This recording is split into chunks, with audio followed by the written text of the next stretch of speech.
नमस्ते दोस्तों, अगर आपको ये कहानी पसंद आई हो तो एक प्यारा सा लाइक जरूर करें और चैनल को सब्सक्राइब करना बिल्कुल न भूलें। तू सच कह रहा है, मैंने भी देखा था, पर हो सकता है कि वो गुड़िया गीली हो, इसलिए उसके पेट से पानी निकल रहा हो और हमें लगा होगा कि वो खून है।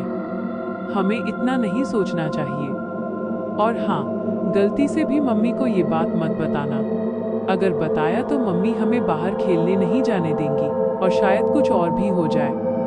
ठीक है भैया, मैं मम्मी को नहीं बताऊंगा। ठीक है आयुष, तू यहीं बैठना, मैं कुछ खाने के लिए लेकर आता हूँ। हम दोनों मिलकर खाएंगे।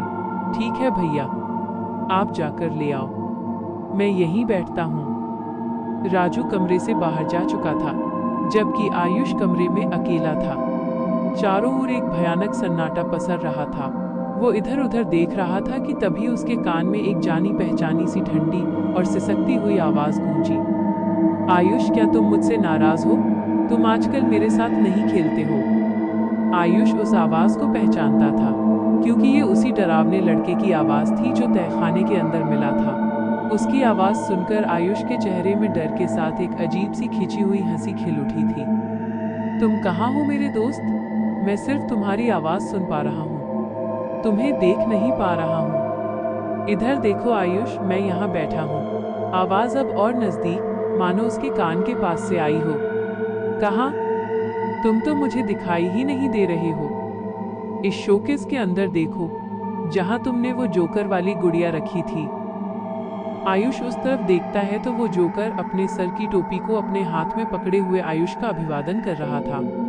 उसकी प्लास्टिक की आंखें अजीब तरह से चमक रही थीं और उसका चौड़ा लाल मुंह एक विकृत मुस्कान में स्थिर था।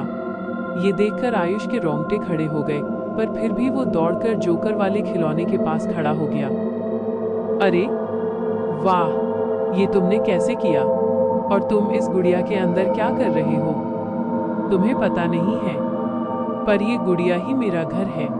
मैं इसी के अंदर फंसा हुआ रहता हूँ। तुम झूठ बोल रहे हो। कोई गुड़िया के अंदर कैसे रह सकता है? रुको, मैं तुम्हें अभी दिखाता हूँ। अगले ही पल वो जोकर आंखों की पलक झपकते ही उस शोकेस के बाहर आ गया और धीरे धीरे उसका आकार बढ़ने लगा।